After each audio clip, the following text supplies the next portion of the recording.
King, Comforter, Spirit of Truth, art everywhere present and fill us all things, treasury of good things and giver of life, come and dwell within us and cleanse us of all impurity and save our souls, O good one.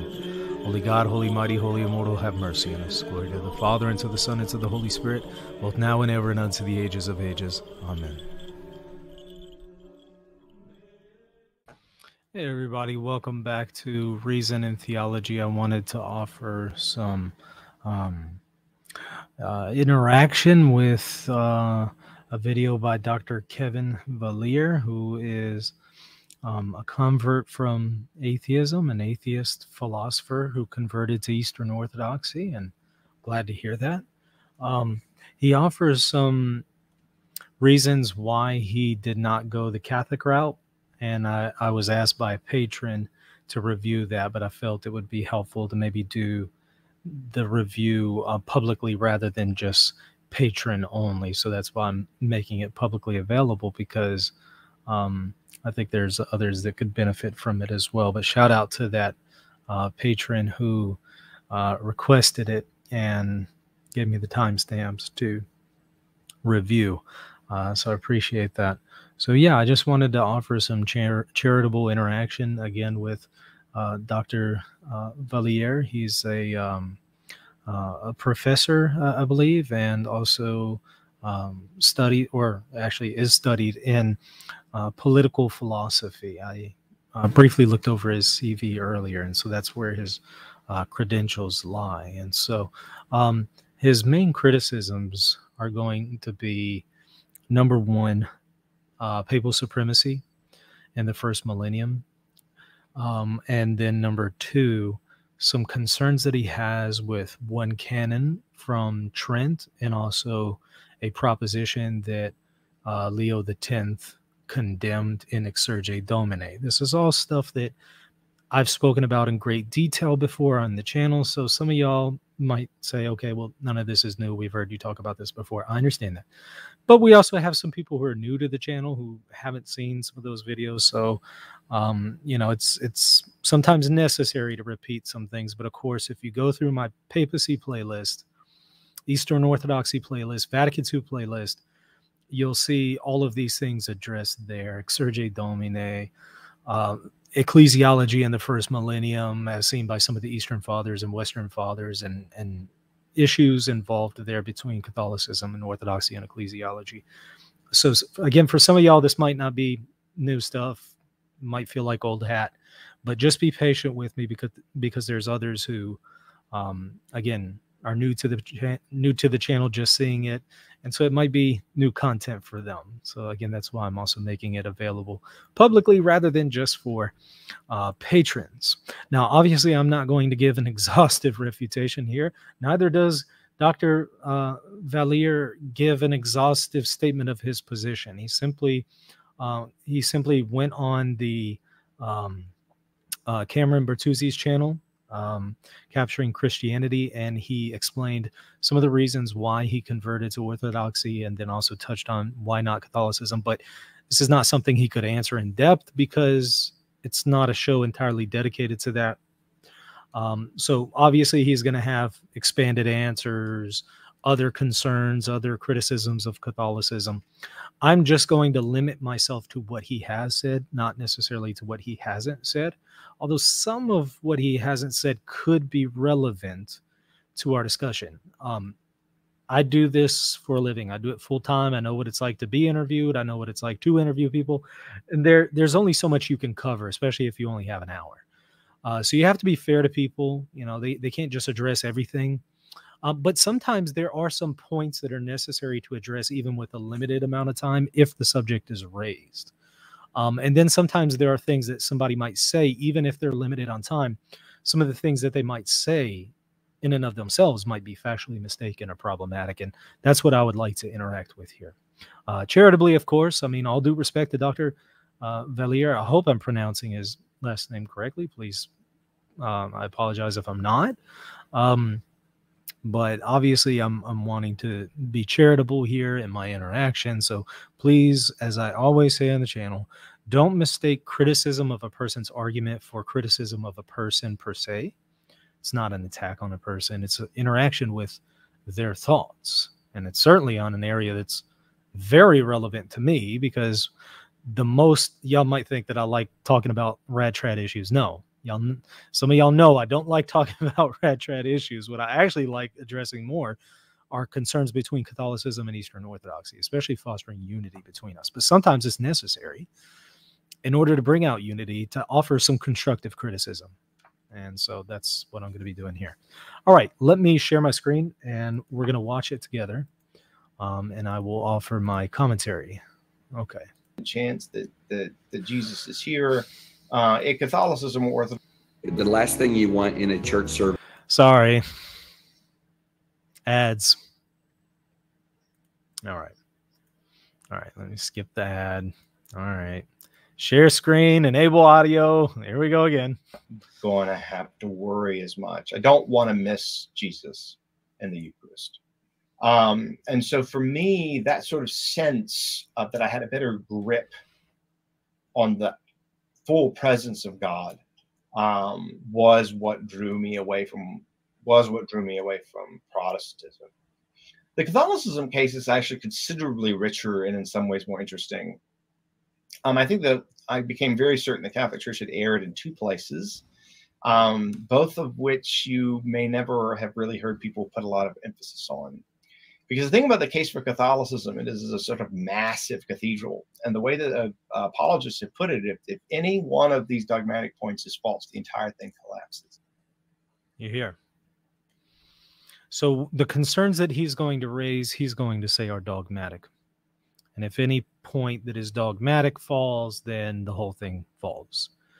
Well, I will concede that the issue of Vatican I ecclesiology, which is his first objection, is a dogmatic issue. That's certainly the case. But the second concern that he brings up with Trent and also Exsurge Domine is not dogmatic, and I'll demonstrate why. I'll show my work here. But it's common for a person to maybe not be aware of the distinctions between what is dogmatic, what is definitive Catholic doctrine, what is authoritative non-definitive Catholic doctrine, and what is disciplinary. So I've spoken about many times, first paragraph teachings, second paragraph teachings, third paragraph teachings. For those of y'all who purchased my course on the Magisterium, y'all know that I've even spoken about what Donum Veritatis refers to, fourth and fifth paragraph teachings, or not necessarily teachings. That fifth one we can maybe call disciplinary, but a lot of people actually don't even know that there's the fourth and fifth somewhat paragraph teachings. But yeah, purchase the course to find out more on that one. Or read Donum Veritatis, one of the two. But to the point, I suspect that he's using here the term dogmatic incorrectly, because when I look at what he raises as a dogmatic example in the second example, it's not dogmatic by any means. There's nothing dogmatic about it. I will argue that it is disciplinary in nature, which obviously is not the same as dogma. Dogma is going to be what's called the primary object of infallibility. Anything that is in divine revelation, sacred scripture, and or sacred tradition, it's revealed by God, but also it is then confirmed by the church and definitively proposed by the church as divinely revealed. That's what dogma is. That's certainly not the case for the canon that he brings up in Trent. That's also not the case for the proposition that he raises in Exsurge Domine, as I'll demonstrate. So there's nothing about the canon or the proposition that he raises that meets that category. So I think we're already off to a wrong start here, because I don't think we're using our terms properly. But let's continue. I think this is a dialectical advantage, and in some ways it is, but in other ways it isn't. You could find something where you're really pretty certain there's an error, even one little crack in this entire massive structure. It just destroys the whole thing. And let me touch on that. As far as dogma, we're not talking about authoritative non-definitive teachings or disciplinary issues. We're referring specifically to dogma, but I would also apply this to definitive Catholic doctrine, secondary objects of infallibility. If you have an error there, I would concede that, yeah, that would falsify the claims of the Magisterium. So if one were to demonstrate that the Catholic Church has erred in its first paragraph or second paragraph teachings, that is, in its dogmas or definitive Catholic doctrines, then I'll say, yeah, you know what, Catholicism is wrong, and you shouldn't waste your time on it. So I do think it's possible to demonstrate if the Catholic Church is wrong. I do think it's falsifiable as far as being able to demonstrate it. I don't think that the Catholic Church has ever falsified itself. I'm just saying that I think that there are objective ways to measure these things and then say, okay, look, if there's an error here in first and second paragraph teachings, then yeah, the point is now well made. So I'm in partial agreement with what he's saying here. You have a crack here. If you have an error here, then the whole thing is going to crumble. I agree with that. But what I'm not going to concede is that there is an error in the dogmatic teachings of the church or definitive Catholic doctrine, secondary objects of infallibility. Now they can respond and say, well, you shouldn't reject it because all the other things are true. And so it's like a coherentist justification. I don't know why a Catholic would say that at that point. Again, if the Catholic Church is wrong in its definitive teachings, that's the end of it. Or something, you can do that. But there were two cases where I felt, well, okay, I mean, that would be a reason not to go to Protestantism. But Catholicism thinks that Orthodox are sister churches and that we agree on almost everything. Where I felt, well, okay, I mean, Orthodox have the sacrament. So like becoming Orthodox rather than Catholic, I mean, you know, for Catholics, it's like, yeah, you missed, but like not horribly. Right, because you didn't miss the Eucharist, you didn't miss confession, you know, all this stuff. There's some truth to that. I mean, that's somewhat true of the way I would see it. I mean, somebody goes from atheism to Orthodoxy or goes from Protestantism to Orthodoxy, I think they're moving in the right direction. But yeah, I would agree that, okay, well, you didn't go all the way. Yeah, sure. Because you do have the fact that the Orthodox churches are valid local churches with valid sacraments. However, you still have one issue where their ecclesiology is missing something that is divinely instituted. If what we're saying is true, it's divinely instituted. So then you would have some deficiency on part of the Orthodox. There's a step away from Christ's institution when you lose that universal ecclesiology that's established by Christ and the papacy, if what we're saying is true. So yeah, I mean, I would somewhat agree with what he's saying here. You didn't even really miss the liturgy because the Byzantine Rite and the Catholic Church and the liturgy of St. John Chrysostom and the Orthodox Church are identical. And basically, except that the Byzantines commemorate the Pope. In fact, the Catholic mostly true. Catholic Church even allows the Byzantines to exclude the Filioque from the liturgy. So also true. However, Eastern Catholics, we are required to affirm the truthfulness of the Filioque. So though prudentially, it might not be wise to have the Filioque in the creed. We still have to affirm the truth of the Filioque, just as the first millennium popes did. So, you know, some of the popes, for example, was it Leo II, John VIII? You know, some of the popes who would have opposed its insertion into the creed at the same time affirmed its doctrine, the truthfulness of the teaching. So that's the position of Eastern Catholicism, just to clarify for those who may be wondering. So the point is the move from Protestantism to Orthodoxy for Catholics is like close, but no cigar. I wouldn't say no cigar. I mean, it's possible for a person to achieve sanctity and salvation in Eastern Orthodoxy. The question is whether or not there's going to be formality to their schism and heresy. If they're just materially in schism and heresy, there's not necessarily going to be any culpability there. But if they're adding form to their schism and heresy, yeah, we have a problem though. But you know what? I just think in my experience, the majority of Orthodox don't meet that description. I've met a few who probably are formal heretics and formal schismatics. You'll see them circulating online. But I think that's not representative of most Eastern Orthodox. I feel like most of them are living in God's grace and are not obstinately rejecting any truth that has been presented to them. So what were the two issues? The first one was not infallibility at Vatican I, but rather the universal, unilateral, and immediate jurisdiction of the Pope over all other bishops in Christendom. This is something So supremacy.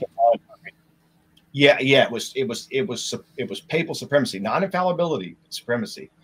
And if you just read church history, there's like no Eastern father that's going to tell you, yeah, actually the Pope can hire and fire bishops under his extraordinary power for whatever reason. Okay, so we heard it there. There's no Pope that could hire and fire an Eastern bishop for whatever reason. I think that's somewhat of a caricature of Vatican I ecclesiology. You know, the Pope isn't just arbitrarily doing these things, but it's true that the consent of the bishop, the local bishop, is not required for the Pope to act in a bishop's territory. So, I mean, he could interfere, obviously, in the affairs of another bishop.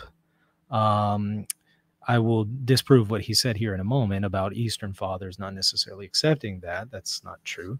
But I will note that nobody is really holding to a strict Cyprian ecclesiology that says, you know, every bishop, you know, is pretty much sovereign over his own territory and nobody can interfere in his territory. Nobody holds to that. Nobody holds a strictly Cyprian view. Even Eastern Orthodox don't. And Orthodox scholars admit that they don't hold a strictly Cyprian view. I mean, one obvious point is the Synod of Bishops could obviously depose a bishop in its territory. So clearly, there's some interference in the affairs of a local church whenever you depose a bishop. So now, is that the same thing as Vatican I ecclesiology? No, obviously. I'm not saying that the Synod of Bishops has the exact same kind of ecclesiology that is attributed to the Pope in Vatican I. I'm not saying that. But what I'm saying is if a Synod of Bishops can remove a bishop, then it's not the case that every bishop is just 100% sovereign over his territory. There's obviously interference that can be made by the Synod in that territory if they're removing somebody. Again, not exactly the same as what we're saying with Vatican I ecclesiology, but I just pointed out to say nobody holds to this idea that you just can't interfere in the affairs of a local bishop. It's not really maintained by anybody. But listen to this point, and then I'll start giving you some primary and secondary sources. Now, there are cases where popes have deposed bishops, but after a serious consideration of whether they were heretical. All right, so there we go. Let's hear it one more time, though. I want to hear that sentence and the one prior to that. No Eastern father that's going to tell you, yeah, actually the Pope can hire and fire bishops under his extraordinary power for whatever reason. All right, so the way I'm understanding him, and I hope I'm not misrepresenting him, but it sounds like he's saying that the Eastern fathers, no Eastern father would concede that the Pope has the authority to interfere in the territory of another bishop by installing or deposing them. That's just factually not true. There are many instances that have been documented by myself and many others. Eric Ibarra has been well known to demonstrate this also on the channel, as well as elsewhere. You know, this issue of interfering in the affairs of another bishop on part of the Pope, go to my papacy playlist, plenty of content there. Go to the Eastern Orthodoxy playlist, plenty of content there. Some of it will also be under the Magisterium playlist. And you might say, but you're punting to other videos. No, I'm going to give you a few examples. I'm just saying there's a whole lot more that we could establish. For example, some of the concessions that are made by the Sixth Ecumenical Council in reference to the letter of Agatho to the emperor. You're going to need to go and watch that video. You're going to need to go and watch the videos dealing with the formula of Hermisdus. You're going to need to go and watch the videos that Eric and I did on Swansona's channel, which I also included in the papacy playlist, where we tackled, well, he tackled Hadrian, of course, and I tackled Agatho, Hadrian II. So there's plenty of videos that you can go and watch and read this in more detail, but I just want to give you, I mean, really just two examples that are primary sources, and then I want to give you secondary sources. All right, so where you have Orthodox scholars who are confirming what I'm saying and Protestant scholars who are confirming what I'm saying. That way you see that I'm not just pulling this out of nowhere. There's Orthodox and Protestants who are admitting what I'm saying, for whatever that counts for. Here, you know, we have the Acts of the Council of Ephesus, very technically documents and proceedings. There's not a whole lot of their acts. So, I mean, what Price has to really do in here is fill up the book with a whole bunch of documents and proceedings that relate to the Council of Ephesus. That being said, of course, the well-known letter by Celestine to Nestorius is certainly relevant here. If you look at the end, it's page 145. Here you have Celestine writing to Nestorius. It's curious. Let me just kind of set the stage for you. Nestorius is getting pushback from others in Constantinople, so he writes to Celestine multiple times, 3 times, in fact, with no response from Celestine. He just doesn't respond. He finally ends up responding here in this letter, way later. It's curious. He says, well, I just haven't had time, but yeah, I'm not trying to say the Pope was lying, but there's some curious comments that the commentator in this book notes about what the Pope says there and whether or not that might be accurate. But let's move on. He writes in this letter, and he, of course, starts just really going off on Nestorius and just telling him he's way off the path. And at the end, he says this: by the 10th day, counting from the first day of this indictment becoming known to you, you are to be aware that you are expelled from the communion of the Universal Catholic Church. He's telling them, upon receipt of this, you have 10 days to recant your heresy. If you do not recant, you're expelled from the Universal Catholic Church, not from communion with the Bishop of Rome and his patriarchate. No, from the Universal Church, the common union, the entire church. And you'll note there has been no ecumenical council that has currently examined Nestorius for heresy. Now, he says that some cases, you know, some popes have deposed bishops after an examination of their teachings. What do you mean by an examination of their teachings? By an ecumenical council or by the Pope?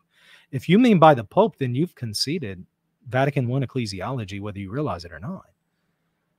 So if the Pope can alone examine the case of Nestorius, which is exactly what happened, if the Pope can alone examine the case of Nestorius and then alone determine the Bishop of Constantinople is going to be deposed by my authority, and he's cut off from the Universal Catholic Church, not just deposed, and not just cut off from the communion with Rome, because any bishop can say you're excommunicated from communion with me.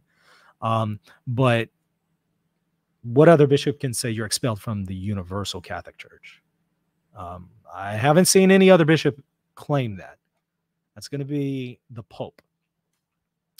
What was the Eastern response to this, the Eastern reaction to this? Did Cyril, who's deputized with, basically calling Nestorius back on part of the Bishop of Rome, calling him back and giving him the 12 anathemas, did Cyril say, Pope, what are you talking about? You don't have the authority to do this. No, Cyril goes along with it.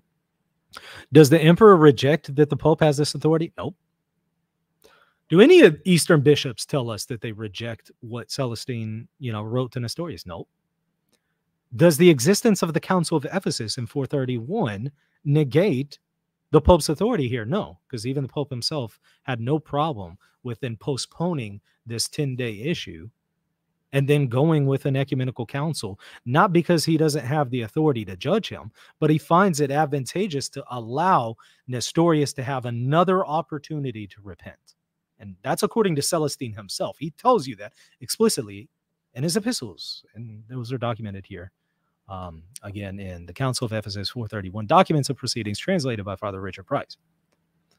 So that's coming straight from the primary sources. So again, the ecclesiology that he's maintaining and that the Eastern bishops are conceding here is one of Vatican I ecclesiology, and it's not in accord with what we just heard from Dr.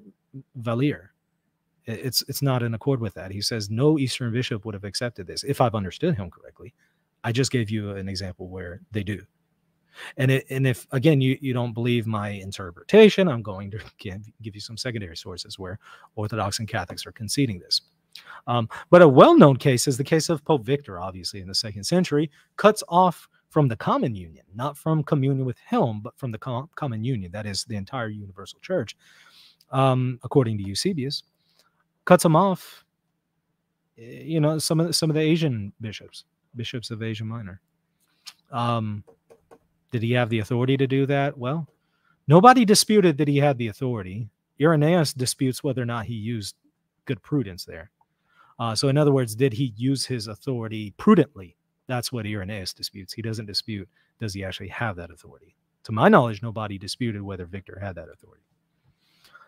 This is why you find Orthodox scholars, such as Dr. Klinnewerk,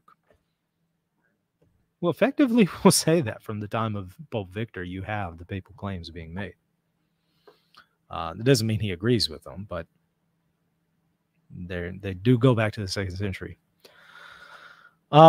So again, here you have Pope Victor interfering in the affairs of the churches of Asia Minor and cutting them off from the common union. Nobody was disputing the authority there. More examples can be given from the Formula of Hermisdus, which does teach a divine institution to the papacy that entails this kind of jurisdiction. Again, I will give you some secondary sources from Protestants and Orthodox in just a second, but the Formula of Hermisdus has the seeds of Vatican I ecclesiology right there, signed by many, many, many Eastern bishops. Again, I mentioned Agatho. I can also mention the Lateran Council in 649 and some of the figures that were present there. Maximus the Confessor. I think I did a whole video on Maximus the Confessor and the rejoinder that some Orthodox offered about Maximus, where it seems like he denied papal supremacy. That's not the case. I go over that as well. But more importantly, I'm concerned about some of the things that are said by Philip of Legate at Ephesus that's accepted implicitly by the Council Fathers here. Chalcedon is certainly in favor of Vatican I ecclesiology. Then you have some curious instances with the Fifth Ecumenical Council, but it's also noteworthy that Vigilius certainly seems to be under the impression that he has Vatican I kind of superiority over an ecumenical council.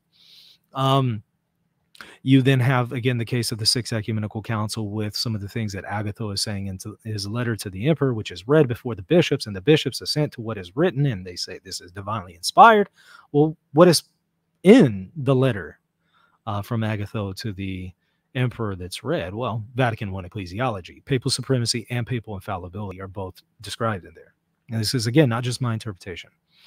And then Hadrian also. You have the papal claims with Hadrian II, with the Seventh Ecumenical Council, notwithstanding issues related to the Greek versus Latin text. The claims are still made substantially in either one. Then you have issues with the time around Photius that I think also would still be in favor of what I'm saying. So I just gave you a few examples. You can go and watch the videos for more details, and those are not the only ones. Let me maybe, however, give you some secondary sources that will flesh out some of the things that I've said here very briefly. This is, of course, coming from Henry Chadwick. This is a really good book. Page turner, for sure, if you're interested in this kind of stuff. Oxford History of the Christian Church, East and West, the Making of a Rift in the Church from Apostolic Times until the Council of Florence. Again, Henry Chadwick, Protestant Anglican priest. Page 53. He says, the then Pope Hormisdas made it a condition that Greek bishops submit to papal authority with signatures to a formula destined to have a long future at Florence and Vatican I. Note that he's making that connection there between the claims and formula of Hormisdas and Vatican I. He gives you a little snippet of the formula of Hormisdas, which really doesn't do it justice, because in the formula of Hormisdas, you have a location of the papal claims in Christ himself. So it's claimed that Christ has instituted the papacy in such a way that the papal claims are established and traceable back to Christ. And the papal claims, just simply put, is papal supremacy and papal infallibility, Roman indefectibility. So here he just briefly quotes it. Christ built his church on St. Peter, and so in the apostolic see, the Catholic faith has always been kept without stain There you have your Roman indefectibility and faith and morals. There is one communion defined by the Roman See. That is, if you're not in communion with the Pope, you're not in communion with the Catholic Church. That was Maximus's view. That was certainly expressed at, in the Formula of Hermistus here. And he says, in that I hope to be, following the Apostolic See in everything and affirming everything decided thereby. That's only a little snippet. There's way more to the Formula of Hermistus than just that. Notwithstanding issues related to the Patriarch of Constantinople and the way he signed it, which is a red herring, among some other issues. So he also mentions a little bit later on in one other paragraph later, he says, in 519, Pope Hormisdas seemingly triumphed over Greek ambitions for autonomous decisions in the East. Notice what he's talking about here. Autonomous decisions in the East. He soon found that Justinian's determinations to restore social coherence to the empire required concessions to Monophysite critics of Chalcedon and two natures, and so on and so forth. But notice that he's saying effectively that Hormisdas is a triumph over Eastern autonomy. What do you think he's referring to when he's mentioning that in relation to Vatican I? Well, he's talking about an interference in the jurisdiction of an Eastern bishop. That's what he's referring to. So certainly the formula has the seeds of Vatican I ecclesiology right there in it. And the Eastern bishops are signing off to that. So once again, is what the professor is saying true? Doesn't seem like it from what I'm seeing. Maybe he can correct me if I'm wrong here. Let me read you something by an Orthodox. This is a well-known quote that has been mentioned on the show multiple times. Alexander Schmemann, Historical Road of Eastern Orthodoxy. Horrible cover, but interesting read. Really odd cover. It's hard to make anything out of that. And I don't know who was the person who said, yeah, let's put the writing here in gold font that you can't read. But this is 1992 edition, page, let's see here, 241. Even more characteristic, by the way, and you need to read page 240 to 241 to get the real full effect, because he really hammers in page 240 about how there are many times in which the East, including the ecumenical councils, really seem to accept the papal claims. And he tries to explain them, but it's interesting to see how frank and blunt he is in how the East seemingly accepted the papal claims. All right. But page 241, he says, even more characteristic of this eternal compromise with Rome was the signing of the formula of Pope Hormisdas by the Eastern bishops in 519, ending the 30-year schism between Rome and Constantinople. The whole essence of the papal claims cannot be more clearly expressed than in this document, which was imposed upon the Eastern bishops. He's admitting the Eastern bishops signed off to the papal claims. Again, papal claims are papal supremacy and papal infallibility, which, again, are right there in the formula of Hormisdas. He's saying they accepted it. They signed off on it. Now, obviously, Schmemann doesn't agree with the papal claims. He thinks that the Eastern bishops who signed off on it are wrong. But notice then what else he says in the next paragraph. And he quotes somebody when he says this. The Easterners not only did not object in time to the growing mystique of papal dogmas, wrote a Russian historian. Doesn't seem to tell us who he was, though. They not only silently signed the papal formulations, but they themselves, by their appeals to Rome, heedless of the juridical implications, supported the sincere illusions of the Romans that the Greeks too shared the Western concept of the papacy. That's his way of trying to respond and save face, and I think it falls flat on its face. I don't think it does it justice, but I understand Schmemann has to try to account for the data somehow, but I just don't think it's a good accounting of it. But notice how he's saying, look, I mean, there's even some implications here on jurisdiction. Maybe they weren't realizing that they were conceding jurisdiction of the Pope in Eastern affairs, but they were conceding it, maybe not knowingly. I think some of them were aware of it. One more. This is going to be from Laurent Klinwerk. He's been on the show before. 2 or 3 times. From his broken body, the book is Understanding and Healing the Schism Between Roman Catholic and Eastern Orthodox Churches. Very frank in many of his admissions. I appreciate that from him. On page 214, he says this. He's speaking here of the papacy as a theologumenon, which means theological opinion. He says, since the time of Stephen, remember Pope Stephen, 250s, and his quarrel with Cyprian? The Roman Church has consistently taught that her bishop is the successor of Peter in a unique sense, and that he holds by divine right a primacy of power over the universal church. In other words, Rome made no secret that her ecclesiology and concept of primacy were different from that of the East, as we have seen in the reaction of Pope Leo to the canons of Chalcedon. This was expressed consistently and unambiguously by a number of popes commemorated as saints in the Orthodox Church, including such luminaries as Leo, Agatho, and Hadrian. Sound familiar? As we have seen, this ecclesiology was accepted by a number of Eastern saints. Interesting. He's saying, we've been clear from day one.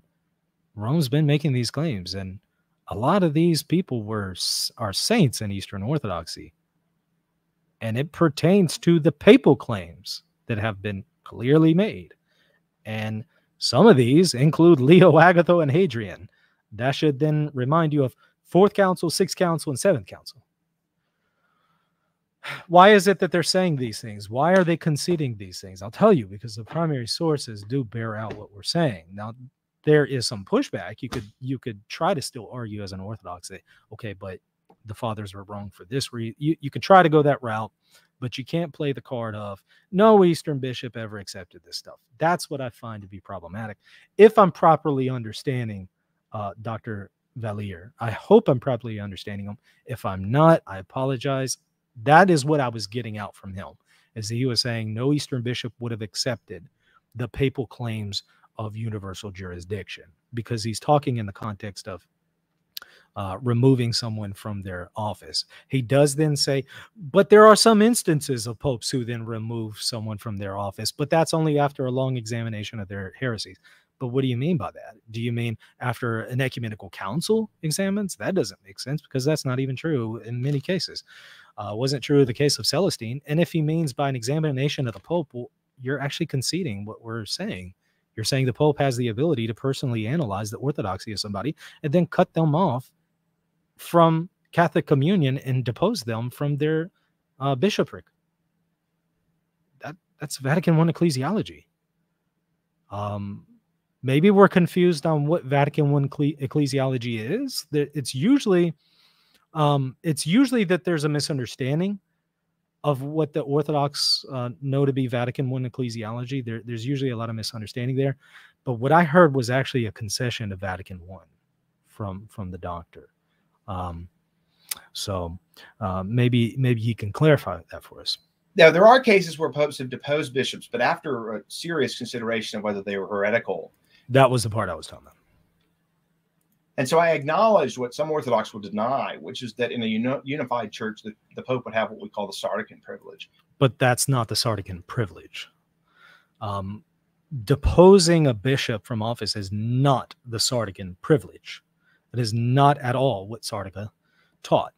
Sardica only concedes that the Pope can simply issue a re-review of a bishop. That's it. I mean, he can't depose anybody according to the Sardican canons. More curiously, though, the Sardican canons have been used to justify further acts of ecclesiology beyond just simply re-reviewing somebody. I will admit, I mean, there have been concessions there historically where, again, Sardican privilege was cited and it was going beyond what actually Sardica said. But of course, Sardica is a Western council, so it's always interesting hearing somebody in the East confirming the Sardican privilege. It's just like, why don't you just say, you know what, I don't agree with it. It's a Western council. But okay, all right. But again, deposing someone from their office after examining them is not Sardica. That goes way beyond Sardica. That goes to Vatican I ecclesiology. So what we're hearing is, in my understanding, if I'm understanding the professor correctly, I'm hearing some misunderstandings on his part on what Sardica is, what Vatican I is. Which is basically the right of arbitration between other patriarchs. I'd be perfectly happy for Francis to help solve problems between, say, Patriarch Bartholomew and Patriarch Kirill. That would be very useful. But notice you'll notice he connected this right of arbitration with deposing an Eastern bishop after examining them for heresy. Hopefully, I've misunderstood him. As the elder brother, but this idea that the Pope could hire and fire the Patriarch of Constantinople is just, historically, is just not even remotely true. Celestine thought it was true. Cyril thought it was true. None of the Eastern bishops denied it. And again, Orthodox and Protestant scholars admitting that you have this rooted in certain concessions of the Eastern bishops. They thought it was true. Some of them. I think some in the East denied the papal claims. That's why I don't think Catholics should become triumphalist. Or triumphalistic, I should say, in thinking that nobody ever denied Catholic ecclesiology is just, come on. It's also not that clear cut. There were people in the East who denied the papal claims. There's also people in the East who denied veneration of icons. There's also saints who would have rejected it. There are all kinds of people who denied all kinds of things. There's people who rejected Arianism. There's people, who accepted, Arianism. There's people who accepted Apollinarianism. There's people who accepted Nestorianism. There's people who accepted the writings of the letter of Ebos. There's just all kinds of people who accepted all kinds of things. So I don't think that everybody was on board with the papal claims in the East or West, for that matter. But the point is, has the East conceded the papal claims in such a way that it could reverse those decisions? I want to say no, because I want to say you've conceded them in your conciliar decisions, in the Sixth Council and Seventh Council especially. You've conceded them there. Also Ephesus, of course. You've conceded the papal claims there in your ecumenical councils. I don't think you can walk that back and be consistently Eastern Orthodox. So I do agree. I think it's Eric and others who have said, look, if you deny Catholic ecclesiology, you also have to, by extension, deny Eastern Orthodox ecclesiology, because the Eastern Orthodox have conceded the Catholic claims in their ecumenical councils. So it's fundamentally contradictory. So I would agree with that. I don't think that there's a way the Eastern Orthodox can recover from that other than just simply saying, we accept the papal claims. However, obviously, in a way that is going to be properly understood consistently with the first millennium, of course. So Protestants will say, like, oh, yeah, they made up like all of this stuff. Whereas the Orthodox are like, no, they made up actually this very specific thing. And we can just show historically that it's not even close to true. And again, if we've made up the papal claims, the Orthodox are complicit here, because they've accepted it into their teaching authority and their ecumenical councils. And moreover, they were in communion with these popes and Western fathers who were teaching, and also Eastern fathers who were teaching the papal claims. They were in communion with them for over a century, really depending on how you want to date the schism. But I'm sorry, did I say a century? I should have said over a millennium, but really depending on how you want to date the schism. But for many centuries, the Eastern bishops were in communion with alleged heretics, evidently. People were teaching heresy and innovation. What does that then say about the Orthodox? So for me, the range of Orthodox ecclesiologies is really, really large compared to Catholicism. And it is. That's true. You can find people that are right there next to Vatican I, just barely beneath it, but they reject Vatican I, but just barely. And then you can find people who are almost Protestant in their ecclesiology. Here I'm thinking of, in some ways, not always, but in some ways, someone like John Meyendorff. Obviously, he's not Protestant in his ecclesiology, but he sure concedes Protestant ecclesiology when he argues in Orthodoxy and Catholicism that the episcopate is actually not a divine institution. Well, looks like you conceded the case to the Reformed Protestants. I know a whole lot of Presbyterians would love to hear that, but he doesn't engage that any further in the book. He just concedes it, as some unfortunate Catholic scholars will too, which I think they're also being consistent when they do that. But be that as it may, you can find some pretty wide ranges of ecclesiology here, obviously. Some that would say, again, the episcopate isn't even of a divine institution. You'll find plenty of Orthodox who think that you can ordain women to the priesthood and just all kinds of stuff in ecclesiology that's very different. Pretty wide range, pretty wide. Some people would think that there's just absolutely no universal primacy in any kind of way, all the way to Orthodox who think that there is a universal primacy just barely short of Vatican I. I think that's a problem, because I would think after 2,000 years we would have a basic question of ecclesiology settled by now, but unfortunately we don't. It's much less worked out. But the more Catholic-leaning versions of Orthodox ecclesiology seem to be the most plausible historically. So that was one of my two objections to Catholicism. I'm glad. It sounds like he's in the right direction, right? I mean, it sounds like at least he's not on the side that is practically, Protestant in its ecclesiology, or more kind of the Russian Orthodox ecclesiology that just kind of mutes any kind of universal primacy in any kind of meaningful way outside of the taxes. So I mean, at least he's in the right direction. I appreciate that. But I just think that ultimately there's more to the story than what we're hearing. Now, I understand that, again, you only have a few minutes to really talk about this. It's that you can't address everything, but my problem is not so much what he's not saying. My problem is more with what he actually is saying in the time that he does have. That seemed to me important was that it was just too centralized, and that it had suffered from its excessive centralism. Is the papacy too centralized? Yes and no. If we mean centralized as far as it's expressed as a divine institution, as far as Vatican I expresses it, no, that's not overly centralized. But certainly in practice, it's overly centralized. I think in practice, the papacy is dealing with too much, and it probably shouldn't be. We need to have more synods of bishops dealing with issues in their territory. Properly done. Obviously, synodality can be abused, but I'm talking about a proper understanding of synodality, not conciliarism, but the way in which it was generally done in the first millennium. Although you do have some instances of conciliarism in the first millennium, so I'm not talking about those. Now, again, is the papacy somewhat over centralized? Again, not in theory, but I'd say in practice, yeah. It is.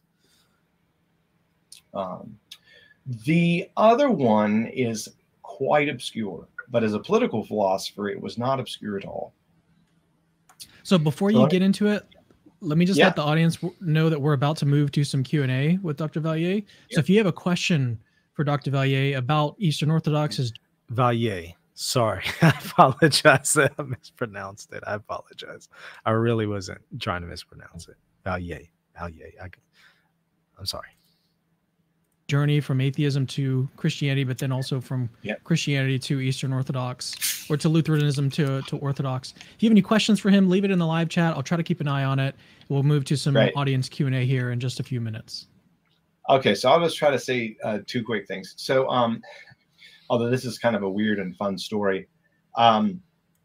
It's the counter. So we're in the later in the 16th century, and we're dealing with the Counter-Reformation. Catholic Church is trying to sort of recover what was lost, and get into the 17th century too. And there are, but chiefly the 16th century. So in the Council of Trent, there is this very obscure canon, which looks like it's dogmatic. Boom, you heard it. Which was in effect an anathematization of it. Pause.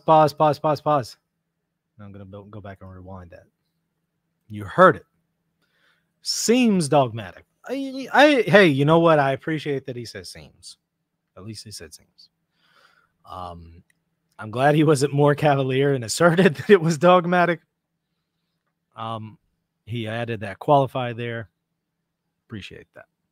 It's not dogmatic, but I could see also why somebody would think it's dogmatic without knowing how the Magisterium works or the Council of Trent works whenever it's intending to define something dogmatic. And I suspect what he means by dogmatic here is not the technical definition of dogmatic, a primary object. I suspect what he means by dogmatic is definitive. I think he's just using it as a synonym for definitive. I could be wrong, but that's the way I suspect he's using the term. And I would reject that as well. So I would reject the strict interpretation of dogmatic, and I would reject even this more broad understanding of definitive. I would say that this canon, which we're going to look at here in a moment, it's not definitive, it's disciplinary, but I could totally see why somebody would think it's dogmatic. So I do want to give him, you know, some credit here and say that I totally understand why somebody would think that. But chiefly the 16th century. So in the Council of Trent, there is this very obscure canon, which looks like it's dogmatic, which was in effect an anathematization of a teaching of Erasmus of Rotterdam's. And Erasmus had said, look, we shouldn't physically like have the state punish people. All right. Did you hear how he's defining his terms here? Physically have the state punish people. It's actually not what the canon says, but I could see how somebody would read into it that way. But that's actually not what the canon says, strictly speaking. But that's a minor point. Let's continue. For heresy and apostasy and other ecclesiastical crimes, if they're baptized as infants, unless we ask them if they continue to affirm their baptismal obligations. So essentially, he was saying that the church could excommunicate people, but they shouldn't call on the state to physically punish. Call on the state to physically punish. Is that what the canon strictly says? No. Could you argue that that's what it intended? Maybe. Because that was quite common at the time. And the Catholic Church anathematized that position. Erasmus backed down. But essentially at that canon, it's a secession on baptism, it's just canon 14, said that it was legitimate for the church to direct the state to coerce people to avoid heresy and apostasy simply in virtue of them being validly baptized, which means that in principle, and this was even the case in Catholic canon law, the Code of Canon Law until 1917, that Protestants were ecclesiastical criminals. May not be culpable, but that they were. And that the church, when united with a Christian state, would have the legal authority to. I wonder if he's ever read the Synod of Jerusalem and the Confession of the Scythians. Maybe he has, but he might be in for a rude awakening there. Now, obviously, some Orthodox are going to be able to say, but you know, I don't accept it. But that's the problem. That's the problem, is that you can reject something as authoritative as the Synod of Jerusalem of 1672 and the Confession of the Scythians and try to reduce it to non-authoritative. That's the problem of some of these aspects to Orthodox ecclesiology. But I just kind of wonder if he's read it. But even if he has, I mean, it's still not really relevant, absolutely speaking to what he's saying here about Catholics, because we still have to be able to answer what he's saying regardless of what Jerusalem says about non-Christians. Discipline them. And this seemed to me profoundly unjust. And I ended up. Did you hear that? He says this seems profoundly unjust. I also kind of wonder, I mean, the policies of the Eastern bishops with the Eastern emperors, I kind of wonder if you would also say that some of that was inherently unjust. Maybe he would. Maybe he would. But the argument here is one that the Catholic policy here is unjust. My problem here is going to be, well, it's multifaceted, but one concern is I don't think it's a good idea to determine what you think is just and then base your ecclesiology on that. Because I might think it's unjust that God allows evil in the world. Does that mean that I should reject the existence of God? No. I might think it's unjust that the Catholic Church doesn't allow women to be ordained. I don't, but I'm just saying I might think that, right? Somebody might think that. Or somebody might think that the Catholic Church's understanding of same-sex unions is unjust or something like that. I mean, does that mean that they should formulate their ecclesiology based on their own understanding, their private understanding of what you think is just? No, I think you need to do the other way around. What does Christ teach us? And let me determine what is just based on that. Does that mean I can't have access to what is just by reason, and I can't know anything on what is just apart from what divine revelation says? I'm not saying that. But in the cases of where you would determine something by reason, you need to have really strong arguments. And is there really strong arguments that one would be able to say by reason the Catholic perspective here is unjust? I don't think so. So again, I think you need to start with what's the correct understanding of ecclesiology, and then I will determine what is just and unjust. But we're going to look at the canon itself anyway. I'm doing a huge amount of research about that particular canon, and it's actually figuring into my next book. Okay, so this is figuring into his next book. All right, let's look at the canon before he moves on. Okay, what session are we in here? I think it was session 7, I want to say, is on the sacraments. Yeah, 7. Session 7, canons on baptism, canon 14. Let's read it. He says, it seems dogmatic. Let's examine it. If anyone saith that those who have been baptized when children are, when they have grown up, to be asked whether they will ratify what their sponsors promise in their names, when they were baptized, and that in case they answer that they will not, they are to be left to their own will, and are not to be compelled, pay attention, compelled. What do we mean by compelled? Maybe his interpretation of what he's saying compelled means is, you know, external coercion by the state. That could be true. Could be true. But just notice that it's not explicitly using that word. But my argument doesn't really hinge on it. But I do want us to pay careful attention that there is a little reading into this. Compelled, meanwhile, to a Christian life by any other penalty.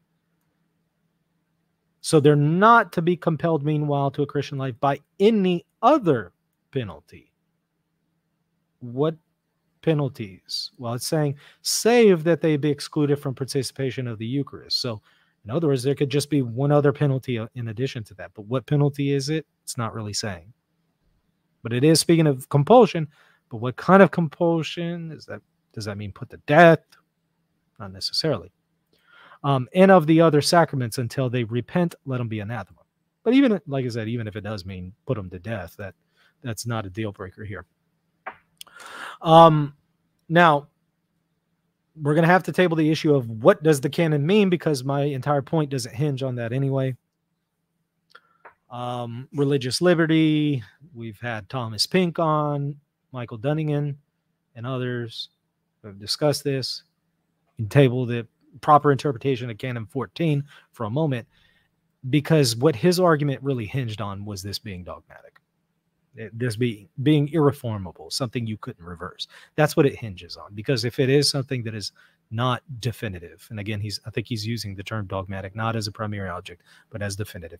So if this is something that is reversal, it's non-definitive, I think his argument falls apart, regardless of what the interpretation is. Because he wants to say it's unjust, but it's something that we're bound to, you know, irreformably, because it's seemingly dogmatic.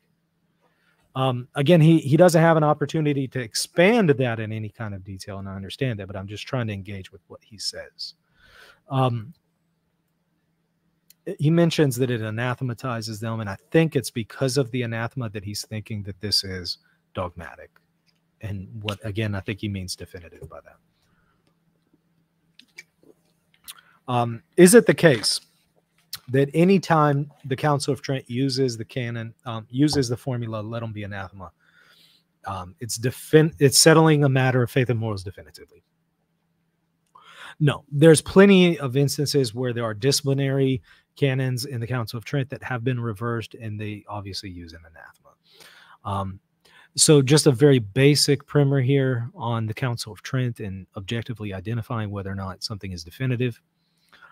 Yes, you do look for a canon and an anathema, but it has to be on a faith and morals, on faith and morals per se, not necessarily on an application or a discipline related to faith and morals.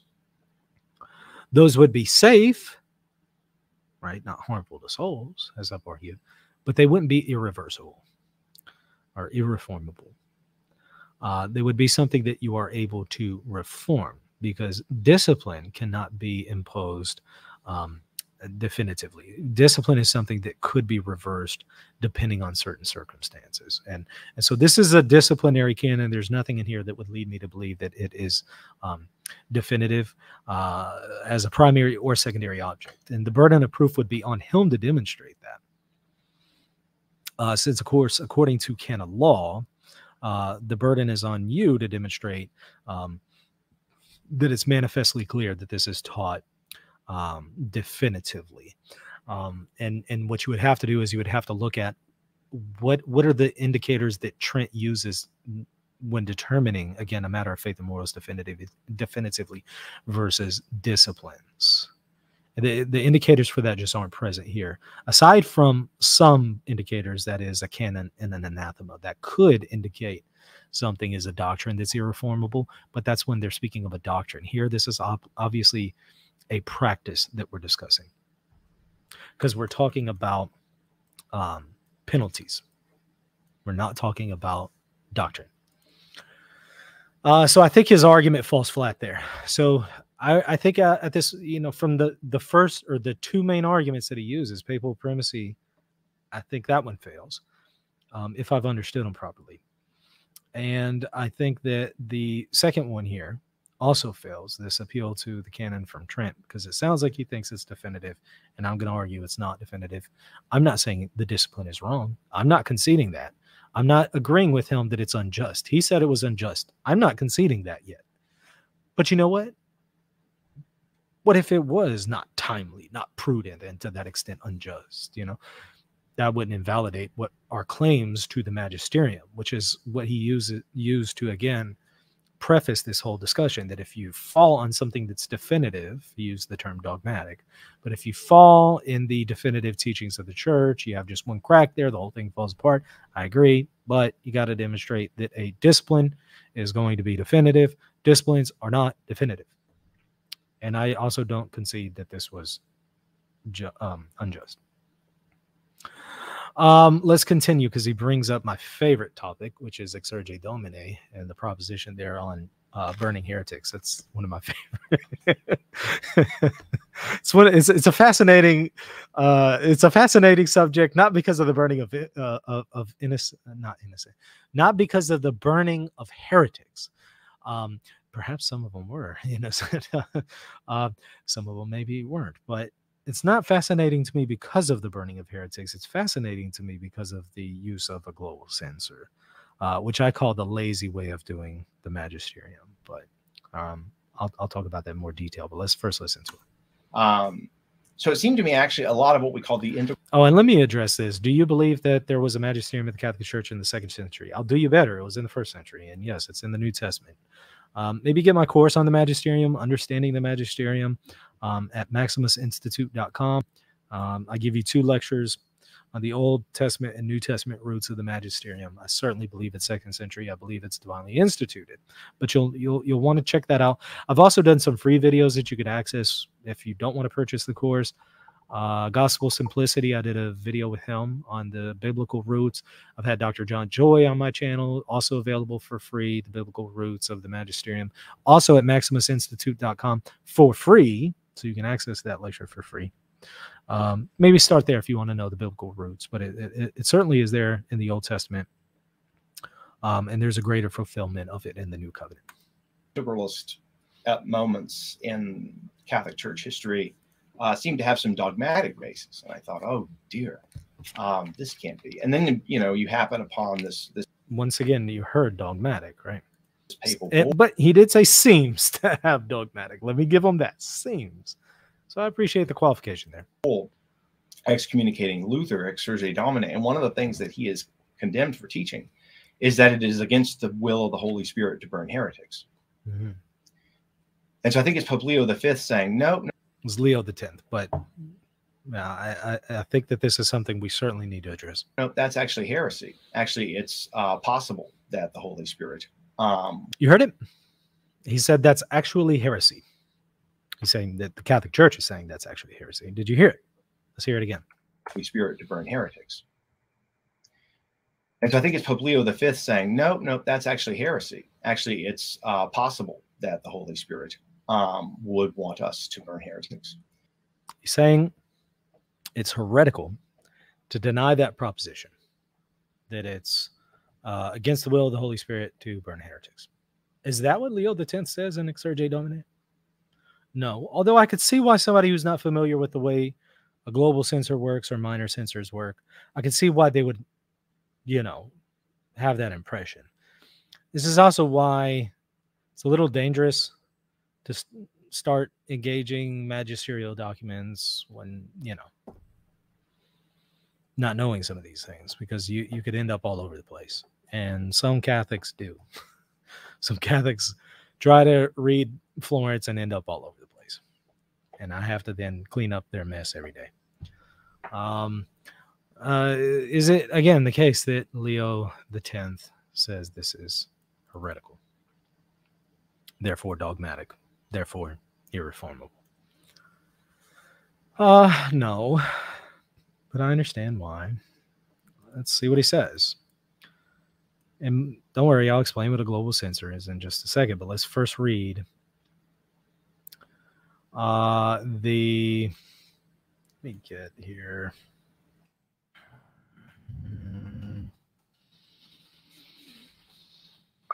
With the advice and consent of these, our venerable brothers, with mature deliberation on each and every one of the above theses, that's all of these, which does include the proposition that heretics be burned is against the will of the Spirit, proposition 33. We'll come back to it. So these above theses, including that proposition, and by the authority of Almighty God, the blessed apostles Peter and Paul, by our own authority, we condemn, reprobate, and reject completely each of these errors. Sounds pretty definitive, right? As either heretical. Wait, he says the H word. So I can understand why somebody would come away from this thinking that, right? But notice what else he says. As either heretical, scandalous, false, offensive to pious ears, or seductive of simple minds. In other words, he's saying, these propositions fall under one of these censors. It's called the global censor. Like I said, it's a lazy way of popes doing the magisterium. I don't like global censors. Can you stop being lazy? Please tell me specifically each proposition, which some of them have done. Can you tell me each proposition, what censor you're assigning to it, instead of just giving me this lazy, well, you know what? All these propositions, they're either heretical or either scandalous or either false or either offensive to pious ears or either seductive of simple minds. But I'm not going to tell you which is which. You just got to figure it out on yourself as theologians. Well, thanks. I guess it's better than nothing. but can you maybe just do a little bit of extra work there for me? I'm going to answer half of your problem, but you got to figure out the rest of the math equation. Well, okay. Thank you. The heretics be burned is against the will of the Holy Spirit. Again, he uses a global censor, which is, again, throwing a whole bunch of different censors all into one and saying, you figure it out, which one is which. So is he saying that proposition 33, is heretical? Maybe, but he's also saying it could be that it's just simply offensive to pious ears, some kind of minor censor. It could just be seductive of simple minds. How do you know which one it is? Well, I don't have any reason to believe that he intended this to be under the censor of heresy. Even if it is somehow under the censor of heresy, even if someone can prove it, and it's going to be on the professor to demonstrate that. He now obviously says he's going to engage this further, so maybe he'll do that in the book. But he asserted and didn't give me any good reason to know that it is heresy. He says that's heresy. And I didn't get any awareness on his part that he's familiar with what a global censor is. There's no reason for me to believe that he thinks that specific proposition is heretical. It actually would make a whole lot more sense that it falls under one of the minor censors. Minor censors. Now, somebody might push back and say, but it sounds like he's definitively asserting that it does fall at least under a minor censor. How could you then reverse a minor censor? That's curious, because you know what? There are people that would argue that the minor censors, and the minor censors are the ones that are not theological. They're the ones that is offensive to pious ears and seductive to simple minds. That's a minor censor. Against major censors like heretic, erroneous, things like that. I would actually concede that a pope is able to definitively apply a minor censor. I would say that's within his object of infallibility, or is his scope of infallibility. Same for an ecumenical council. Does that then mean that it's irreversible just because you can definitively apply it? No, because in the case here, we're talking about a discipline. So I think it could be true that you can definitively say in that day and age that this is offensive to pious ears, but you could have plenty of circumstances that change later on to where you could say it's no longer offensive to pious ears, even though back then in that age it was offensive to pious ears, and that could be definitively said to be offensive to pious ears. So even if you want to say, but even the minor censors are something that would be under definitive objects, I would just say, okay, but that can change. Not that it changed for back then, but circumstances can change to where it's no longer offensive to pious ears, or no longer scandalous, or no longer seductive of simple minds because of circumstantial changes. Now, the major censors cannot be reversed, obviously, right? If something's heretical back then, it's heretical now. That can't change due to circumstances. But the minor censors could change due to circumstances.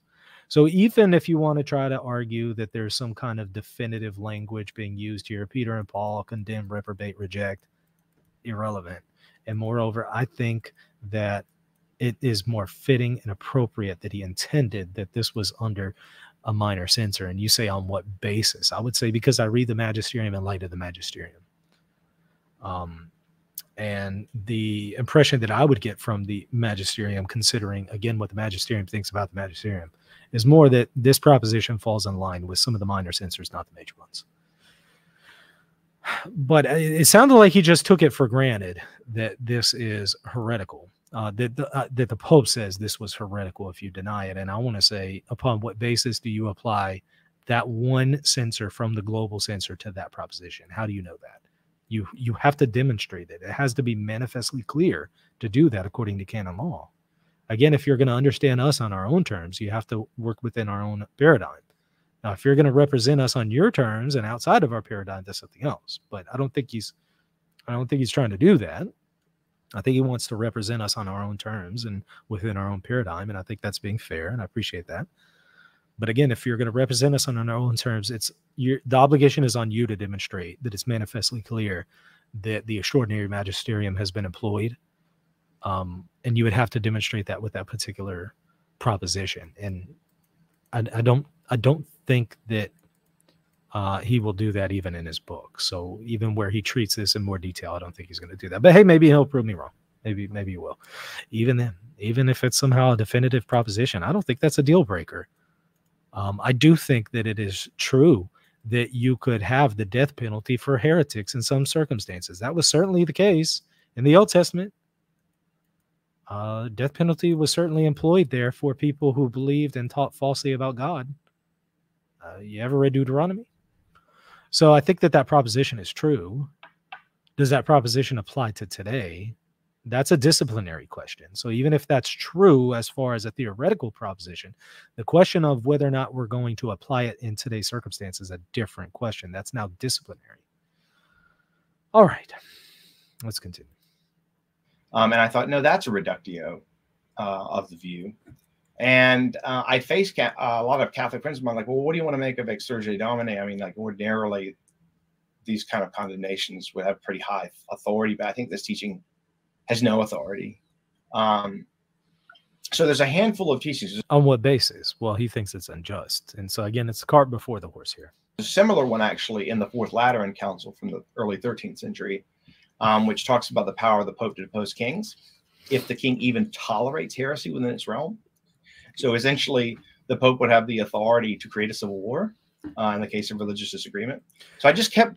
Which is all going to hinge on the papal claims and the authority of the keys and what that entails. So it's all going to, again, hinge on Vatican I ecclesiology. If we're right there, then that's going to have some political consequences. Like combing through these medieval councils and just finding like all of this weird stuff. A lot of stuff that could be disciplinary, that is not necessarily definitive, but it seemed like Catholics were committed to. And I just thought... Seems like Catholics are committed to. Again, it seems that he's under the impression that this is dogmatic. You know, I don't want anything to do with all this stuff. Again, that's a personal preference issue. And again, I think that's the cart before the horse, with all due respect. There's a lot of people say, I don't want to have anything to do with Orthodoxy because of its position on same-sex unions or something. I don't want to have anything to do with Orthodoxy because it doesn't have women bishops. I don't want to have anything to do with Orthodoxy because it thinks that, you know, fornication is wrong or something. I mean, but that's the cart before the horse. You need to first accept, is God real? And if he has he spoken to us in creation? And if so, where is that? And if you've identified the Orthodox Church as that, then you have to say, okay, well, if this is God speaking and divine revelation, I have to conform myself to it, not based on what I like, but based on what it says. So I think regardless of how you feel about some of these discussions, that to me, that's irrelevant. Now, most Catholics will probably tell you, well, we don't have anything to do with this stuff. But I thought, well, look, you've been telling me I've got to believe every single one of these things. Believe. Did you hear the word believe? Belief implies that we're talking about matters of teachings, not discipline. Belief is the proper response that you would owe to something that's divinely revealed. Obey is what you would offer to discipline, right? So the language that he's using sounds to me like he is under the impression, again, that this is something that is a definitive teaching in the Catholic Church. And I'm sure that there's plenty of Catholics who have told him that it's a definitive teaching. I would just simply say, but Professor, consider the source, right? I mean, the Catholics that you're talking to, are they really experts in the Magisterium and competent to make those kinds of claims? Just consider that. Okay, and that if I don't, like, my whole epistemology is theologically shattered. I think you can reject some of the disciplinary aspects here, and that doesn't destroy the epistemology or even the Magisterium itself. I can think that the Pope was imprudent in a certain decision, and say that I don't think that was a good way for him to act in disciplinary measures, and that doesn't mean I've rejected Catholic epistemology, but I know that there's plenty of Catholics that present it that way. So you kind of can't blame the professor for thinking this, because that is how a lot of Catholics present it. This is also why I criticize those Catholics. And I want to say, you need to learn the Magisterium better and stop saying these things, because you're confusing people unnecessarily, and you're telling them to hold to a standard that they don't actually have to hold to. And you're overselling and overshooting the Catholic claim.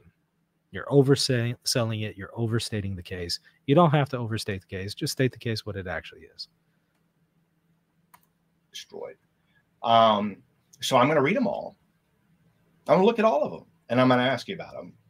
And I would just simply ask, I mean, with all due respect, Professor, do you do that with Orthodox as well? And one might say, oh, well, I mean, they have a different understanding of ecclesiology. Okay. All right. I understand that there's some differences there, but do you agree with everything your synod says? And if not, upon what basis do you reject them? And how do you know what is acceptable to reject from your synod and what is acceptable or what is not acceptable to reject from your synod? Are you the one privately determining that? And it just got, as a political philosopher, and I had the background to go through some of these, and I'm like, okay, so here's what's going on. Here's what Innocent III is doing. You know, he places an interdict on England to get at King John. An interdict is basically where the sacraments are rendered invalid for an entire nation in this case. I heard it. He says that an interdict is going to make the sacraments invalid. Is that true? Now, that might be true of the sacrament of confession and marriage, which he is going to mention confession here in a minute. That might be true of two sacraments, but I don't think that that's the case of Eucharist, baptism. But still, I mean, even if it's true of marriage or confession, I mean, there's still a problem here, right? I mean, somebody might not have access to the sacrament of confession. What are they supposed to do? Fair enough. Might we criticize the prudential decision of the Pope here? I think he's not above reproach there. I think that we could criticize some prudential decisions of popes when it comes to interdicts. But that doesn't defeat Vatican I ecclesiology or the Catholic claims of the Magisterium. That pertains to prudence. And the Magisterium itself says that the Catholic Church can make mistakes in matters of prudence. So, I mean, if you're a Roman Catholic, I mean, there's no way to look at this, but it's just extraordinary cruelty, right? There's a little old lady, you know, what does she do? You know, she needs to confess. So, yeah. They would make an act of contrition and trust the mercy of God. But I understand that they shouldn't have to do that. They should be able to have access to the sacrament. So I totally understand that. Once you start combing through the old canons from the medieval period and early modern period, there's just a lot of things in there that, you know, professional apologists. Look through some of the canons in the Rudder, Professor. Have you looked through Eastern Orthodox canons again in the Rudder? Comb through some of those. Come through some of the canons of the emperors that were promulgated by, you know, again, ecumenical councils and then emperors. Come through some of those and tell me what you think about them. A lot of them do pertain to political theory. I mean, what's the answer there? Well, I reject those. Okay, on what basis? And are you really in good standing with rejecting some of the canons whenever you have to convert to Orthodoxy? You make a profession that you accept the canons of the 7 ecumenical councils. So if you were to reject some of those canons, are you really still in good standing with your profession whenever you converted to Orthodoxy? Those are questions for you to consider. Either Protestant or Catholic never talk about. There's never talk about, because you have to know some things about sort of medieval canon law and about the sort of church. He says we never talk about it. Well, I mean, there may be some Protestants who never talk about it. I know I talk about it. Jimmy Egan just did an article 2 days ago on Exsurge Domine, another one. I've talked about Exsurge Domine many times, and others have as well. And we've talked about these issues in ecclesiology many, many times. So I don't know who he's talking about. State relations in the medieval period. But yeah, when I started coming through that, state relations in the medieval period, how many times have we had videos on religious liberty? And again, it's not just me. So it's not like, well, he's never heard of your channel, Michael. Well, I understand he's never heard of my channel, but there's plenty of others out there. I just thought, my goodness, look at all of this stuff. So anyway, my thinking with Catholicism was a lot more detailed and a lot more historical in character. Because that's the old line, right? You read church history, you'll start.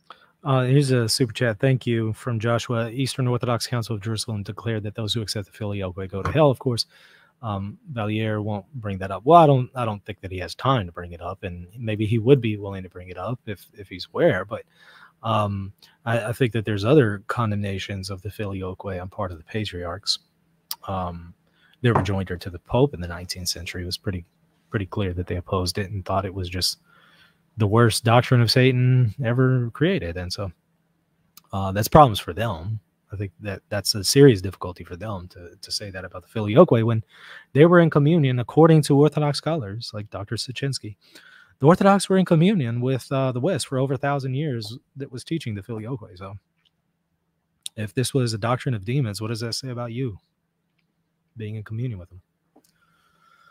But no, more interesting is what Father Joshua, who left the Orthodox priesthood and became a Protestant. It's more interesting what he said about Jerusalem, because he points out that you have language. Was it either in Jerusalem or was it the Philaret Catechism? I mean, you have plenty of problems in Jerusalem, so even if it's not in Jerusalem. But it was one of the two that he was talking about where non-Orthodox aren't even deserving of the name Christian. right? So it would assert that there's actually no baptism outside of the particular. It may have been the Philaret Catechism, but again, there's plenty of things in Jerusalem, like the laity not being able to read scripture and stuff like that, is in there. I'm sure he wouldn't accept that. But yeah, it may have been either Jerusalem or it may have been the Philaret Catechism, but it basically means even people outside of Orthodoxy aren't even graced with the name Christian. I mean, I wonder if he would accept that, or I wonder if he would accept the concessions made to the Catholic claims about purgatory at the end of the Confession of the Scythians, accepted by the Synod of Jerusalem in 1672. I mean, go and read a Protestant. Go and read, what's his name? Philip Schaff in his Creeds of Christendom goes over, I forget what canon it was in the Confession of the Scythians, but it's towards the end, I believe. And he just says, as a Protestant, this is just copy and paste the Catholic view of purgatory. Does he accept the Catholic view of purgatory? I don't know. Maybe he does. Some of his Orthodox brethren would probably anathematize him if he does, but that's, again, this is part of the problem. But obviously he can't answer all of these things in one video. This is, he can only just give you some basics here, but I would just simply challenge him and others who share his view. Okay, you're saying these things about Catholicism. I'm asking, are you being consistent and applying the same standard to Eastern Orthodoxy? I just want you to apply the same standard to them and tell me how that works out for you. Stop being Protestant, you'll become Catholic. I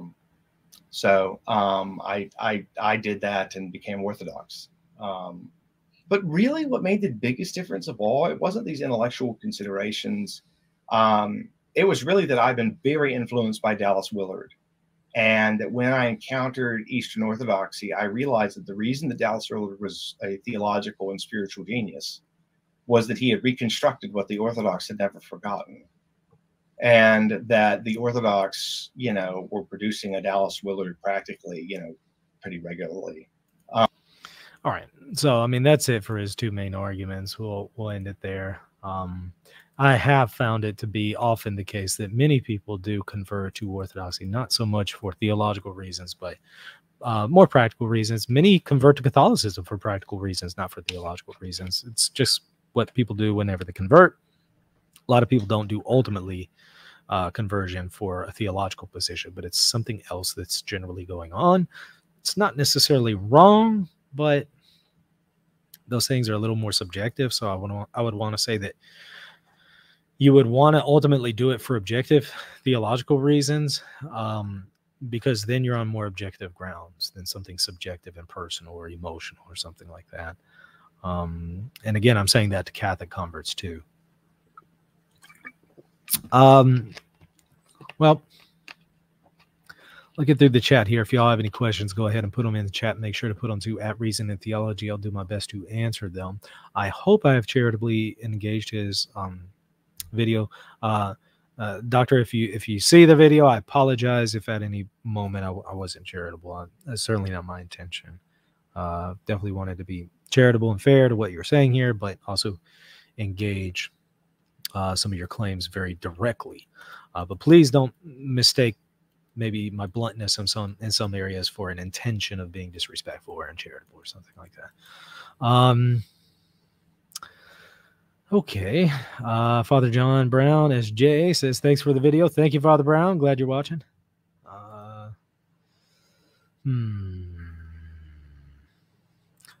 What is your objection against the claim that the Catholic Church changed the prophecy in Genesis 3:15? Are you talking about the issue with the Latin Vulgate and the way it translates the woman and the seed and all that? I mean, I would ultimately just say that the Council of Trent, whenever it's proposing the Vulgate, is not doing so as the best form of textual criticism, but is proposing it as safe. So it was a liturgical and disciplinary approbation, not something that was irreformable, according to the fathers who were at Trent, who tell you that themselves and will argue for better manuscripts and things like that, aside from the Vulgate. So they certainly didn't understand the Vulgate as definitive. So that would simply be the way that I would I would answer you. Aside from the issues of Jerome and how he translated it and why he translated that, it's all kind of irrelevant for me. Ibn 4 says, some parts of Vatican II, while I maintain can be read in continuity, still make me deeply uncomfortable. This doesn't mean I can't reject the church because this doesn't mean I can reject the church because of the subjective feeling. Well, yeah, sure. But I would even still challenge you there. I mean, don't feel uncomfortable. There's plenty of things in the Fourth Ecumenical Council, Third Ecumenical Council, Fourth Ecumenical Council, Fifth Ecumenical Council, and some of the other councils that can be read in all kinds of ambiguous ways. Don't let that make you feel uncomfortable. It's absurd to deny Catholic magisterium existing in the 2nd century. I mean, I certainly think that it's attested to, but might you be able to argue for an Orthodox view of ecclesiology or a Protestant view of ecclesiology? I think you have a stronger case for some claims of the Protestants than you do the Orthodox in the 2nd century. Again, I'm not conceding anything to the Protestants. I'm just saying they offer some strong arguments that the episcopate is not, divinely instituted. We've responded to that multiple times on the channel. Swansona, I think, put that one to death on the channel here. Just type in Swansona monepiscopate, and I think he answered the Protestants sufficiently there. But might we be able to contest some aspects of Catholic ecclesiology in the 2nd century? Sure, of course. I don't think it's necessarily done legitimately or conclusively, but I'm just saying, could you offer some pushback with Catholic ecclesiology in the 2nd century? Yes. Again, I think it's on our side. I'm just saying you can offer some pushback.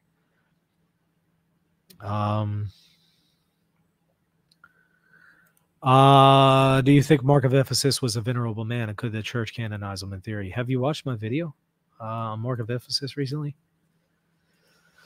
Let's go to it. I'm not going to show it. You can go back and watch it, but I'm just going to pull it up for you. All right. Go to Lessons from the Case of Mark of Ephesus with Father Deacon Dragani and myself. And Father Dragani makes the case. I just simply ask him questions. I think that'll answer your question when you watch that. Make sure to watch it. Let me know what you think.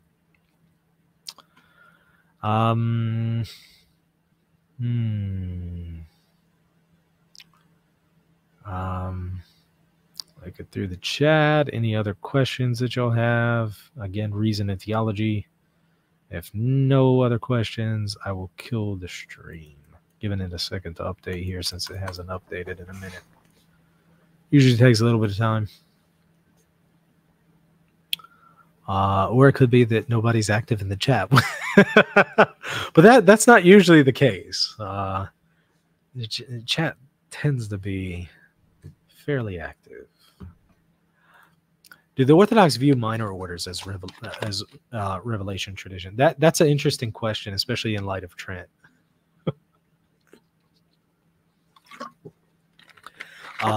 Because the Catechism of Trent thinks that it's something apostolic, and obviously it is not.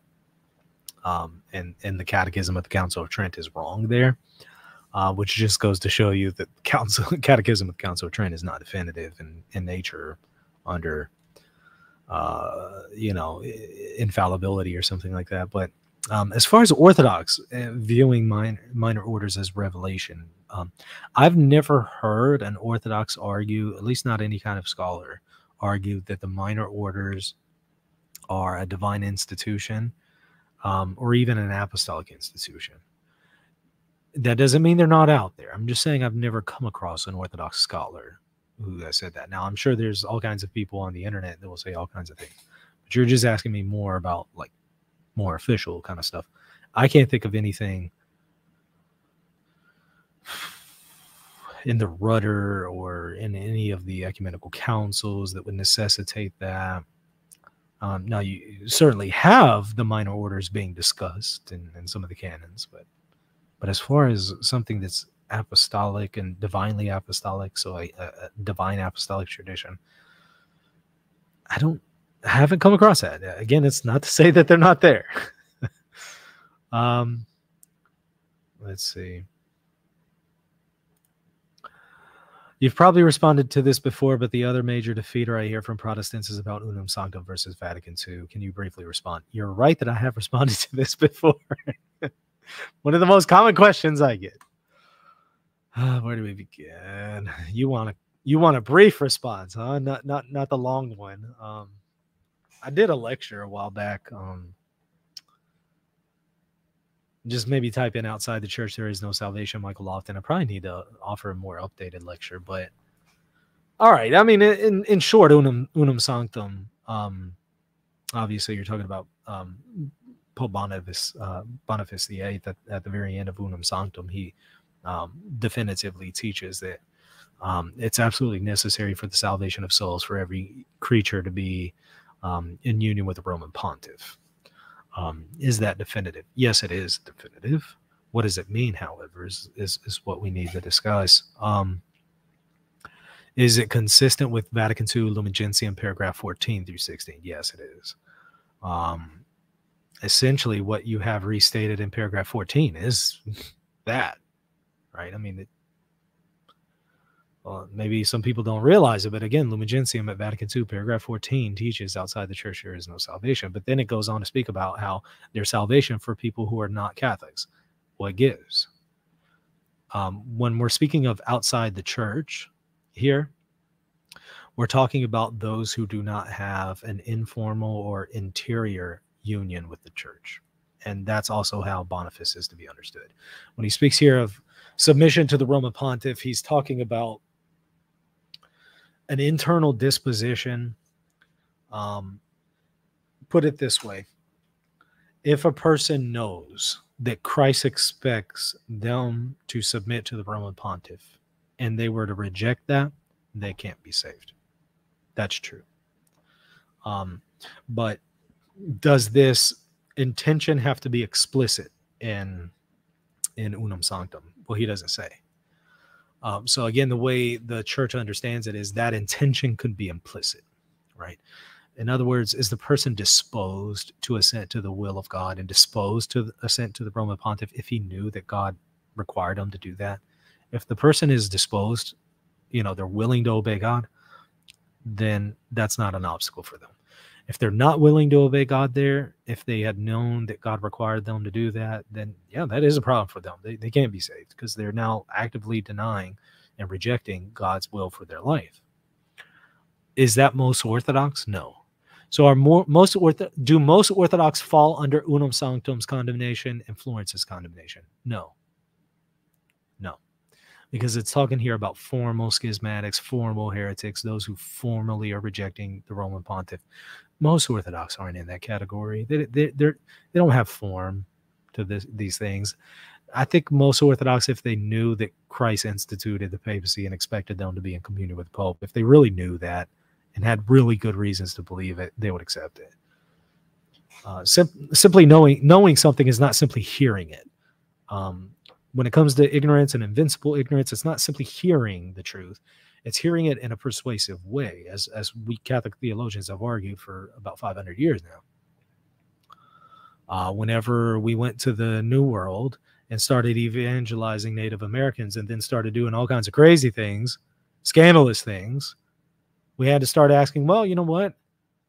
Some of these Native Americans aren't converting because we're doing all kinds of crazy stuff over here. And so are they culpable for not converting? Well, no, it was clearly established. Maybe go and read Father Francis Sullivan in his book on Outside the Church, There Is No Salvation. He goes over this, although I don't agree with him in everything here, but he goes over this aspect of history. The theologians were saying no, because it has to be presented in a convincing way, and we clearly weren't presenting it in a convincing way when we're scandalizing people. That is the short answer. I know you wanted the brief answer. That's the brief answer. Let's see. Is it heretical to deny Latin Trinitarianism? What do you mean by Latin Trinitarianism? I suspect that what you mean by that is Aquinas' understanding of the Trinity. Otherwise, why would you say Latin? Because people, when they say Latin, they tend to confuse or conflate the Catholic or Latin tradition with Thomism and Thomas Aquinas, and that's not the case. So what do you mean by Latin Trinitarianism? If you mean by the Catholic Magisterium's teachings on Trinitarianism, no, you can't deny that. That would be heretical. But the question now is, what has the Catholic Church taught about the Trinity definitively? Well, it has left room here for you to either be a Thomist, a Scotus, or a Palamite. So, depends on what you mean then by Latin Trinitarianism.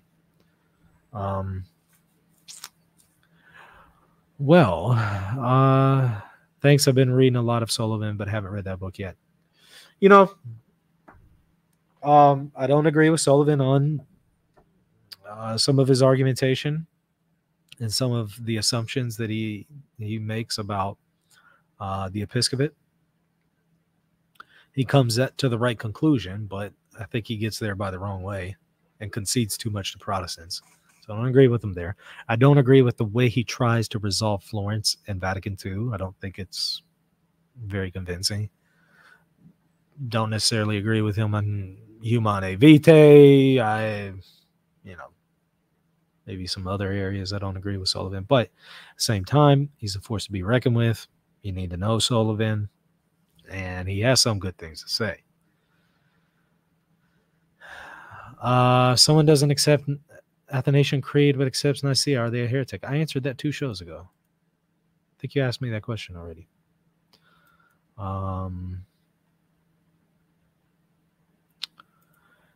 Imagining that a letter from Honorius was discovered, which shows that he was misunderstood. Are you being sarcastic? You know that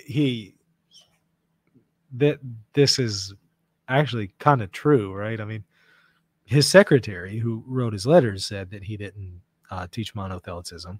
The documents themselves don't indicate monothelitism. So his letters, Sergius and others, don't indicate monothelitism. And then John IV, one of his successors, writes an apology for him. It shows that he was misunderstood. Some people will ask, well, how does that work with the Sixth Ecumenical Council? Great question. Go and read Robert Bellarmine on the Roman Pontiff, and he answers that page after page after page. And I think he answers it sufficient. And maybe I'll do a show going over the case of Honorius, and I'll walk you through everything by Bellarmine on there as well, because he pretty much considers every objection to the issue with Honorius and answers every one of them. And I don't think that that is outdated. I think that still applies to today.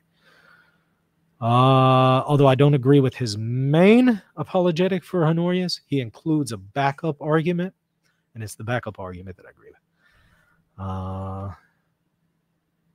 Be awesome if we can do a call-in question and answer. The problem is with the call-ins is that I could only do 2 calls, one on the phone with somebody and then 1 call waiting, and so it just wasn't ideal. There'd be a million people calling who couldn't get through. And so, and then while somebody's on the phone, you hear the beep noise with the other person who's calling in. And so it was just, wasn't working well. Have I done a show on papal interdicts? No, not specifically. I have not. Is it permissible on Catholic theology to say that the condemnation of Honorius was an error in fact? Yes, that is certainly possible. Again, read Bellarmine here. He makes that case. This is also not new to the 2nd millennium. You have Anastasius Bibliothecarius, who Bibliothecarius. I was just looking at his document the other day. Let me make sure I'm pronouncing him right. Anastasius Bibliothecarius. Tongue twister. Anastasius Bibliothecarius. it's you really want to punish somebody, name them Anastasius Bibliothecarius. They'll have a tough time at school. But no, he writes in one of his works that the council could err in matters of fact. And what is he? Early 9th century? Early 9th century? So he's making that claim in the first millennium and addressing that issue with Honorius, which is partly where Bellarmine gets that from, because Bellarmine is quoting him too. So if you read Bellarmine, you'll see him engaging Anastasios Bibliothecarius. So yeah, it's permitted. I think you have to concede that for some of the councils. I mean, Ephesus sadly quotes an Apollinarian and mistakes it for one of the popes, and quotes the Apollinarian author, and they're writing as Orthodox. Well, the segment that they quoted from the Apollinarian is Orthodox, so fret not here. They didn't accept heresy, but they did make a mistake in fact. And Nicaea too is making mistakes in matters of fact all over the place, saying that so-and-so said this about icons and it was actually someone else. But I mean, you see this as early as Ephesus, claiming that so-and-so says this and it's actually somebody else. I mean, a curious case is the 12 anathemas, right? I mean, anathema 11 by Cyril. Cyril's not an Apollinarian, but he's quoting an Apollinarian, or not quoting, but basing his works on an Apollinarian. He doesn't know it, though. He thinks it's Athanasius. But as I've mentioned in a previous show, it's actually pseudo-Athanasius, who's an Apollinarian, which is why John of Antioch and many others were really, really confused by Cyril's anathemas, 12 anathemas, because it's like, that sounds Apollinarian. It's not Apollinarian. He doesn't intend it in an Apollinarian sense. You can interpret it in an Orthodox sense, but you could also interpret it in an Apollinarian sense because he's drawing on Apollinarian works to formulate the way he expresses himself. Guess what? That finds its way into the Acts of the Council of Ephesus, and later on, some councils think that that was actually dogmatically taught by Ephesus. So, I mean, you have factual mistakes being made. I don't think there's a way to say that there's no factual mistakes. There are. The ecumenical councils are infallible in matters of faith and morals. They're not infallible in matters of fact. The only time the church could ever be infallible in a proposition related to fact is when it's a secondary object of infallibility. And these weren't those cases. So that then means that this idea of conciliar fundamentalism, as Father Price calls it, the idea that even the acts of the councils are infallible, is absurd. Read Bellarmine in 2019 on the papacy. Need to revisit that. Thanks, Michael. Yeah, he has a long section, and he's talking about Anastasios in there. Dr. Locutus ever coming back on? Maybe. We'll see. Would I debate Dr. Stephen Namesh if he apologizes for the uncharitable comments he's made? Yeah. Until then, no. Okay, I think that's going to do it, y'all. I appreciate y'all watching, and I really, appreciate the engagement and the questions there in the chat. Hit that like button, hit the subscribe button, share this on your social media. Check me out, patreon.com/Reason and Theology if you want to support me. Also, if you want to support me and learn more about the Magisterium, MaximusInstitute.com. Get my course, Understanding the Magisterium. Helps me and my family out. And you'll also learn plenty about Catholic teaching authority, which is a very useful skill to have. As you can see, it has many applications. So once again, thank y'all for watching. And, Doctor, I appreciate, the opportunity to interact with you. Hopefully you'll be able to come on the show one day and we'll talk more about it. But please forgive me if I've, said anything offensive or uncharitable. All right, that's going to do it. We'll see y'all later. God bless. Oh, wait, before you go, I would really appreciate it if you would consider supporting this channel. This is my primary means to provide for my family, and it also helps me to produce content like this video. If you would like to support me, become a patron by visiting patreon.com/Reason and Theology. You'll also get access to extra exclusive content when you become a patron. Lastly, hit that like button and the subscribe button, and be sure to leave a comment down below. God bless.